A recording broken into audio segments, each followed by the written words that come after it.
Zest is in, where resilience begins, not fixing the cracks. Hello everyone and welcome to Zest is Zen with me, Shel Marie, the podcast that'll take you on a journey from the hustle to the harmony, fueling your passion whilst finding your peace. Today, I am super excited to welcome my guest, Robb Gilbear. He is a transformational business mentor who has helped over 400 coaches in 17 different countries, and I'm sure many more to come, build businesses that they truly love, blending impact with revenue, which is super important. From leading CEOs in tech to hosting the annual Do Bold event, offering Die Before They Do, and even spinning as a DJ. Come on, how creative is this man? He brings 30 years of turning bold ideas into impactful businesses. Through his unique approach, he invites us to create work that lights us up inside. What more would we want? While leaving the room for more joy, more curiosity, and more creativity, which I love, love, love, love, love. If you feel called, please subscribe to the episode. It costs you absolutely nothing, but helps reach many more minds and hearts, and shares all the time and energy that all my guests put into these incredible episodes. So thank you if you have done so already. And if not, share a little love and subscribe. May this episode bring you the clarity, courage, and bold inspiration that you may be seeking. Welcome, welcome, welcome, Robb. Shel, thank you. What a wonderful introduction. I'm really excited to be here. You are so welcome. And I feel like it becomes a little bit, not a cliche, but like, I just always feel like I love to ask my guests, first of all, before we dive into the here and the now and everything you're doing, you just shared so beautifully with me that you actually, oh my gosh, sorry, my brain just went really blank for a second there, that you actually judged some, I always think the word judge, but you judged some incredible speakers last night. So it shows you have so many multiple hats, and I love it. But before that, I always love to know, because I know we are so blessed right now to be in a time where we can go on LinkedIn, we can go on the internet, we can connect globally with everybody and build our businesses worldwide, which is incredible. But equally, I love to know that, like, where did this all spark from? Because you have so many different layers to you, which I believe we all do. And there's so many different directions, and what really like inspired you to do what you're doing now, basically? I've been a coach in some way, shape, or form since well before I knew what the label was. Yeah. I was the confidant in friend circles. I was the person that people sought out in places I worked. I was in leadership roles. I became a leader in places even where I didn't have the title.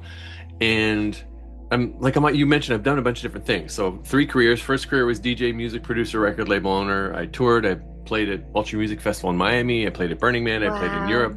I did that fully until the late nights, the lifestyle and the drinking nearly killed me.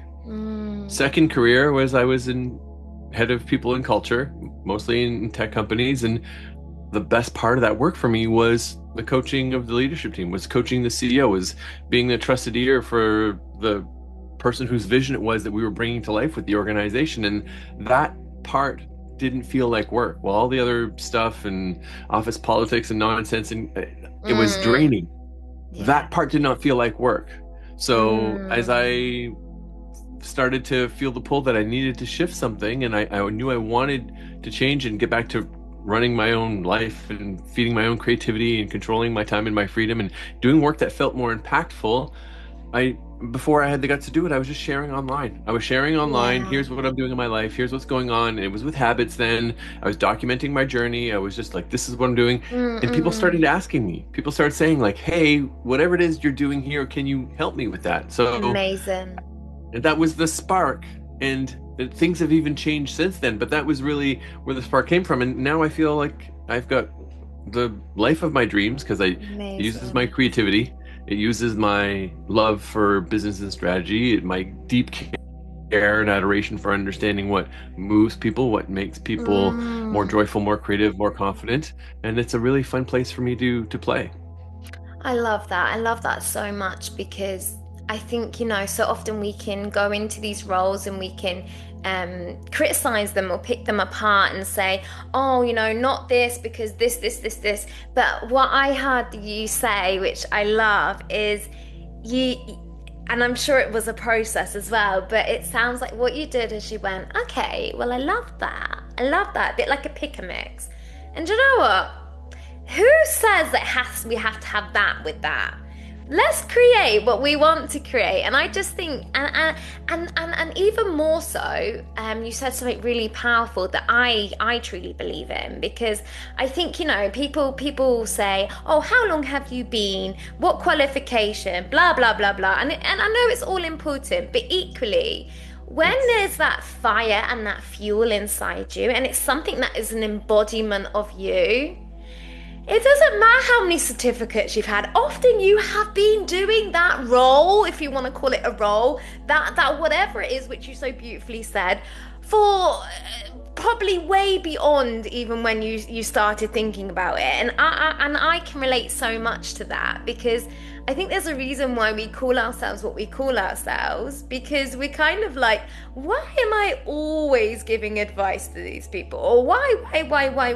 And I think the moment, which is equally important, which I know you're going to touch on because we talked about it in the intro, but I think the moment it's always transactional and it's always with a payment, you have to question why you're doing what you're doing, because then is that the full embodiment of you? Because I can't help myself. I wouldn't be able to speak to people if I wasn't always being the person that I'm being, and I'm sure you're the same. I bet there's moments where you think, hey, do you know what? I would have got a lot of money for this, what I've just given you.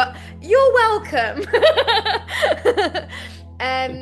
So I guess even in that sense, it's also, I'm sure, being a coach, striking the balance between not always giving it away as well and knowing the difference, but equally not also being transactional all the time.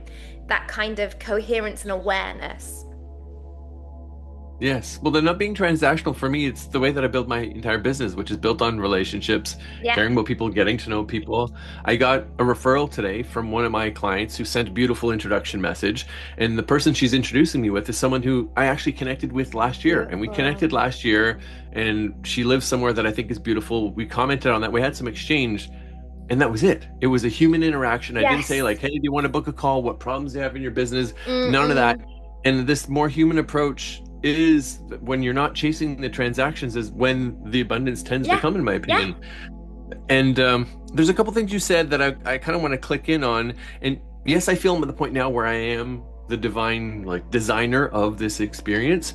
But it wasn't like, oh, I was like, oh, this is how I'm going to bring all these pieces together. There was that part that I loved so much about the role. And I thought, how could I do this? Could I really do this? I avoided it for a while. I went on some side missions until I finally got the guts to do it. But it's been taking steps forward, even though I didn't know where things were fully going, and then noticing where there was wind in my sails. Because at first I wasn't saying like, hey, I want to work with you, whatever. It was just like me sharing my experience, because I was just overflowing with this feeling of clarity, confidence, creativity, and gratitude. And then people started to ask for it. So then I signed some clients. So I called myself a habits coach. And I didn't actually, we'll get into the coaching thing for a second. I didn't even call myself a coach, because I didn't feel like, who the heck am I to consider myself a coach? I called myself a habits strategist, and it didn't matter. I did that for a while. And then what started happening, because I signed my first 12 clients in 2 weeks after quitting my job. Actually, I had to leave my job a month earlier than planned. Things really blew up on LinkedIn. Like, all this stuff started to happen. People started coming to say, hey, how'd you do this? I saw you go from full-time role to full roster of clients. Could you help me out? Could I pick your brain? And I started having so many of these pick my brain calls, and people would say, hey, how do I have another one of these conversations? That I was like, oh, there's something here. And so it's been this like paying attention to what's happening, what's unfolding naturally, and then just like leaning into it. And then the last thing is on the coaching thing. I think the best coaches have lived experience, have been through fire, and have come out on the other side.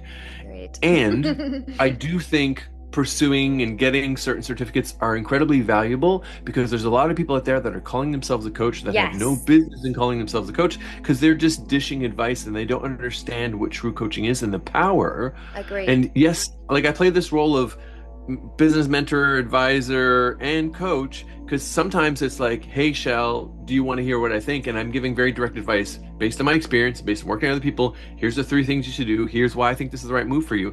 And before that, almost always it's like, what's feeling right for you? What are you feeling Yeah. called to? And teasing it out, because if the answers come from within with genuine coaching, they stick, they resonate. The person believes it. Versus, I have a pretty good intuition on what's a good approach for a lot of my clients, but Yeah. I'm not the authority on anyone's life. Like, no, you are the authority of your own ship. So there's Yeah. just an important difference there between coaching and mentorship that I wanted to distinguish.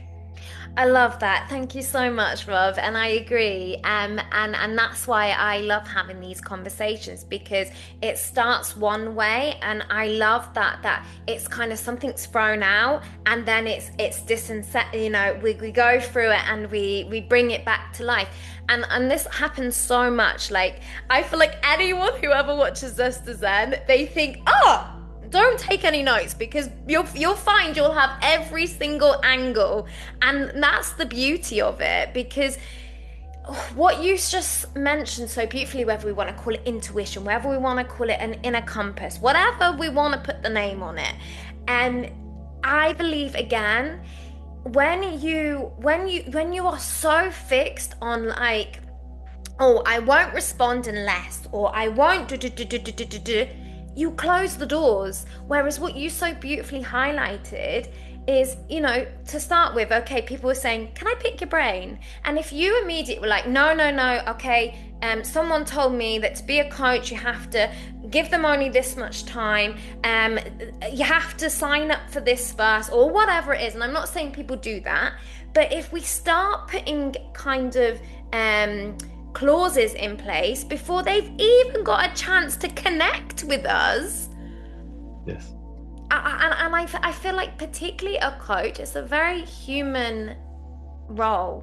It doesn't matter. Like, of course, that there's people that can say, I built this in 3 months. If you want to, I will share with you the jewels if you pay whatever. That's fine. That's their approach. But equally, there is an element of people go to different coaches and people, and that's why there should be an abundance of everything for different reasons. Some people like to be triggered. Some people like to get that fuel ignited. Others maybe need a more gentler approach. There's many different people, many different ways, and that's why I think, to start with, everybody, before all the labels, before everything else, you are your own brand, and how you show up and how you represent yourself is often by what you say, what you do, how you approach people.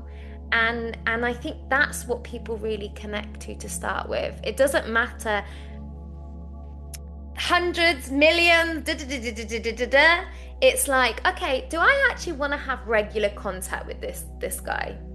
Because essentially that's what you're signing up for to start with. And then obviously the magic comes.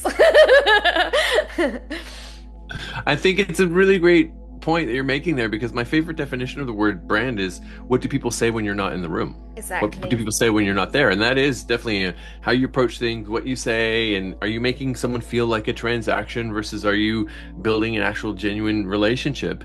And then in the world we are now, where things are accelerating faster than I've seen ever, like, I'm closer to 50 than I am to 40. I remember the world pre-internet. I remember the world It's pre-phone. not like that, just saying.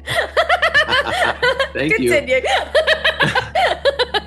So I've seen cycles of change, and the current cycle of change that we're going through right now with AI, I think, is faster than most people realize, and everyone's saying it's moving fast, and I don't think people fully realize. And in this world of rapid change and digitalization and automation, you being a full human, you being willing to have strong opinions, you showing up and sharing things that are important to you outside of work that have nothing to do with work. And I don't mean showing up and like sharing your traumas or whatever, but if you really care for a certain kind of music, if you like skiing, if you love dogs but kind of hate cats, or whatever, like, it almost doesn't matter. But you just being a 3D human who is Yeah. having a human experience, who's looking to genuinely connect with humans, it's critical. It's so Yeah, it's critical. so important. It's so important. And I've had this conversation so much, and I'm sure you as a coach as well would relate to this of, there's quite a big generation now that are using ChatGPT as their kind of person to go to. But ultimately, it's not the same. It's not going to really give you that heart-led insight that it can only grow as much as it's programmed.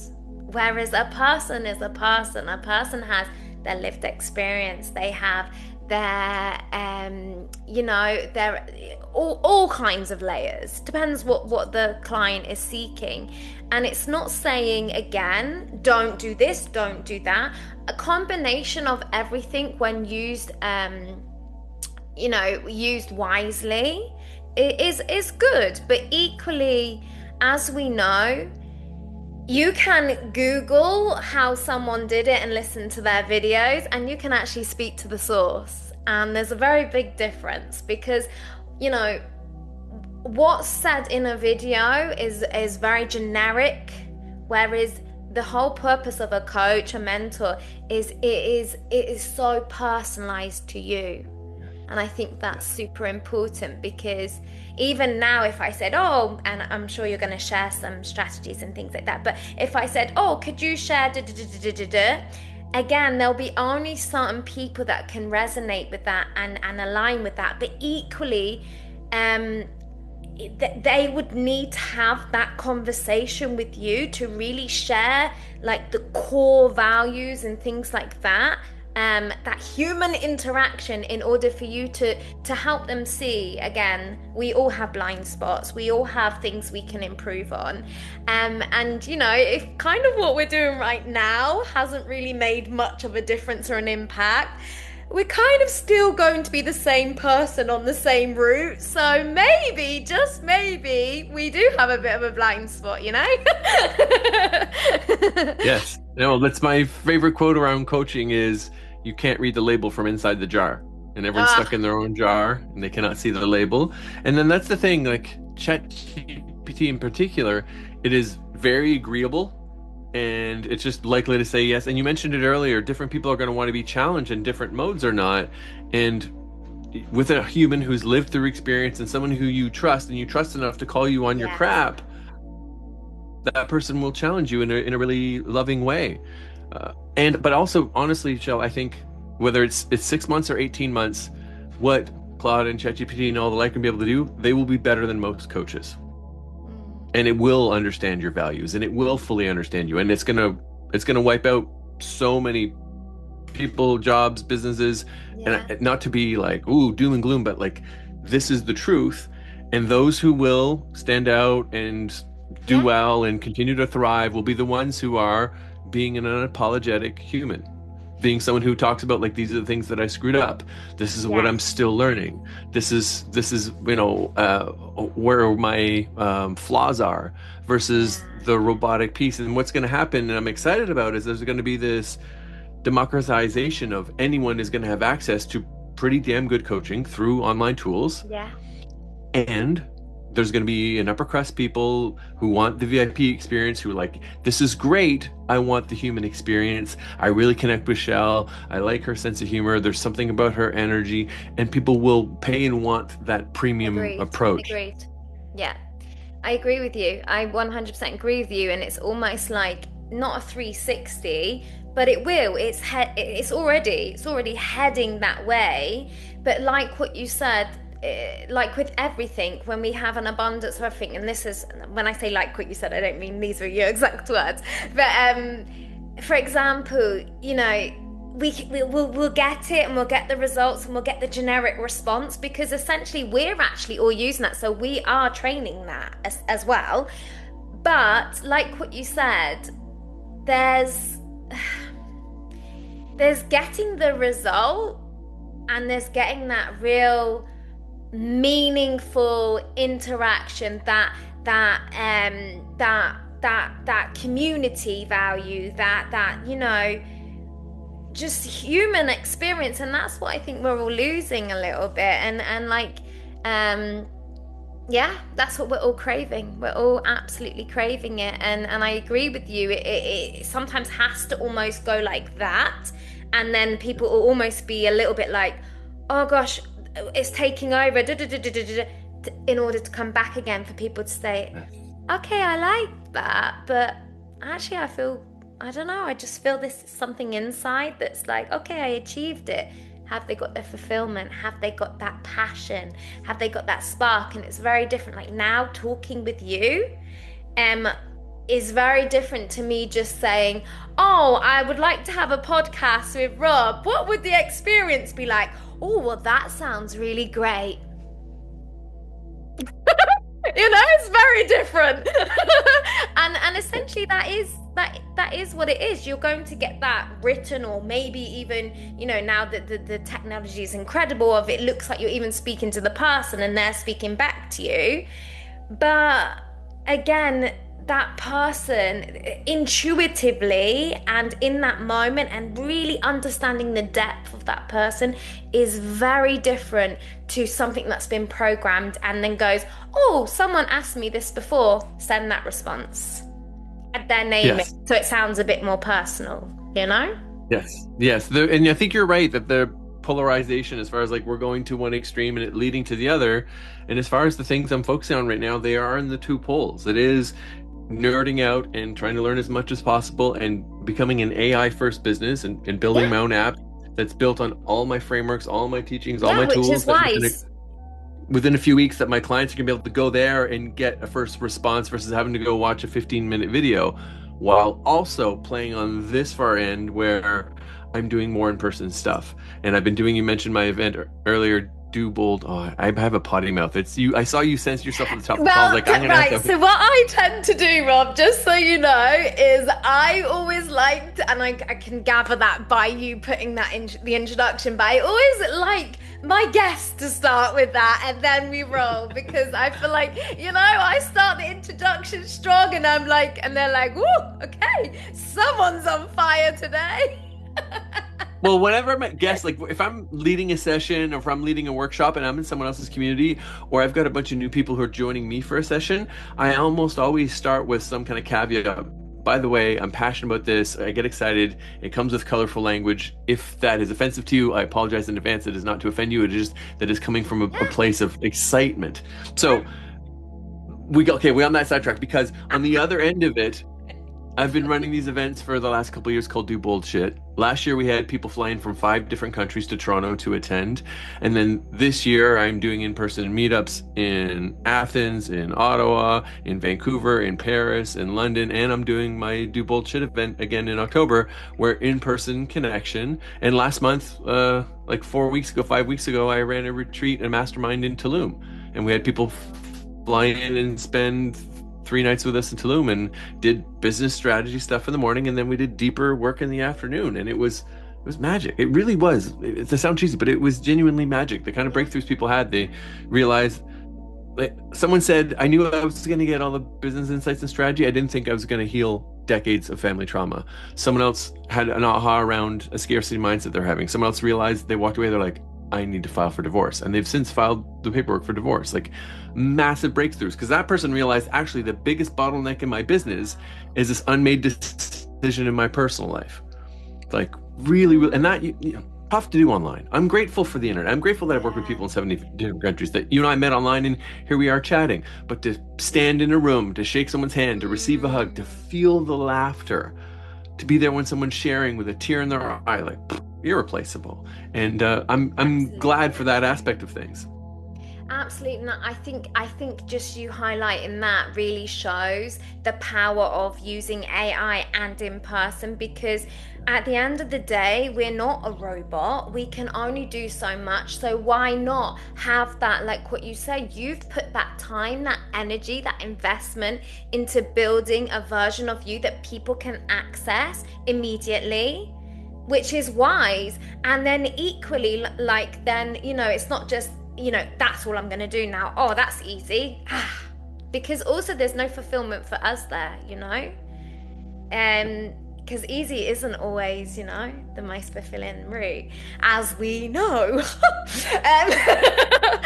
But like, how beautiful that you have the additional, but then you can, like what you so beautifully said, really then put your time, your energy into these beautiful exchanges. I think it's incredible.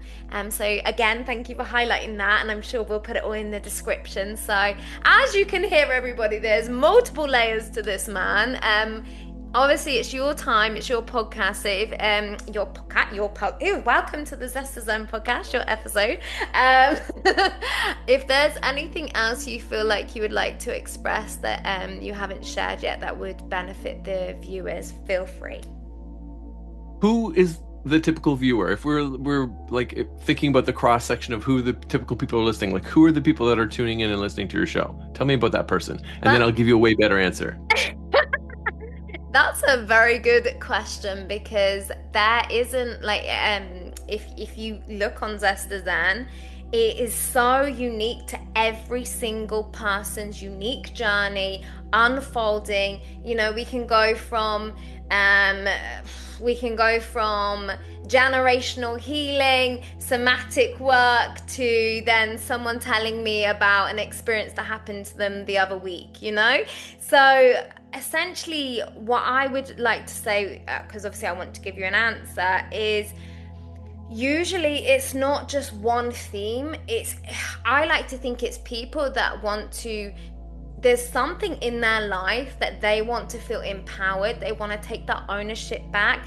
And often it's very much linked to aligning the internal with the external, because I think often it can all look perfect and beautiful, whatever, but if we're not aligned inside, then we're not, there's no point. So I hope that answers your question. That was a very long-winded answer. Yeah, it's a great answer, because what I'm hearing is this: it's everyone who's on some kind of an inner journey that's got questions, and then you highlighting that alignment piece. Like, I've got some things I feel called to kind of go off on, but what you just said, there's a framework that's used and taught and spoken about a bunch in business, and it is people need to know, like, and trust you to become a client. And some of your listeners have probably heard that. Maybe you've heard that before. It's true, and it is backwards, because that is putting all of the emphasis on getting external people to know, like, and trust you, and trying to chase external validation and external, and you can have all of that, but if you do not know, like, and trust yourself, it won't work. It won't stick. It won't sustain. Yeah. You'll burn the hell. And I mean it. Like, genuinely know who you are. And anyone who has been in the coaching space, in the somatic space, if you've worked with, that's normally the first, like, who are you? What's truly important to you? If push comes to shove, what's most important? Like, genuinely, what drives you as a person? Like, truly knowing who you are, and then liking yourself. And that means forgiving yourself even though you made some mistakes in the past, liking yourself even if your hair doesn't look the same as it used to, liking yourself even if you don't fit in the old dress, like liking yourself even if you find some gray hairs, like, and getting that process of accepting and loving yourself. And then last, trust, which is really, it's made or broken in the small moments. So if you say that you're going to get up the next morning and go to the gym, like, are you doing it? If you say you're going to call your mom, do you do it? Are you making and keeping small promises to yourself so that you have this trust with yourself? And if you do not know, like, and trust yourself, everything about building a business is going to be difficult. Everything about attracting clients is going to be difficult. Even if you're an employee, like, just everything in life is hard. You're on hard mode, and that's the real work that needs to come first. Wow, powerful, beautiful, and I could not agree more, because I don't care what anyone says, a personal, professional, it is all interlinked. And people think, oh, I'm going to sort this out in my relationship, but what they don't realize is it feeds and filters into everything. So I love what you express, and that was definitely a huge realization for me. And I just think it's so powerful. And even those, and what you highlighted so beautifully is, there's often things we do when we're on our own that no one sees. No. Those are the things you should be keeping your promises to even more, because you know, say, oh yeah, I'm confident, I show up because you know I'm in front of everyone, and then how are you talking to yourself in private? You know, or no, I always eat healthily. This is just an example. And then you're going home and oh, no one can see me now. Again, it's not that was just an example. That's not a criticism to whatever anyone is consuming. Just saying. But what I'm saying is be conscious, which I believe you highlighted, Rob, thank you, of your words and your actions when you are in the, you know, have an audience, and how you are behaving at home. And I believe, because again, it's alignment, and everything is a mirror. And if we're cheating ourselves, and not to say that, but you experience someone cheating on you in life, in business, in a relationship, whatever, I'm not saying always, but sometimes we have to question what shows up in our life and how we are behaving to ourselves, because usually it's not always exactly the same when we think of a mirror. It's true. It's not always the same. And I love the way you connected it back to like, what are you doing in the moments when someone's not watching? Because that's when the integrity truly is made or broken the most.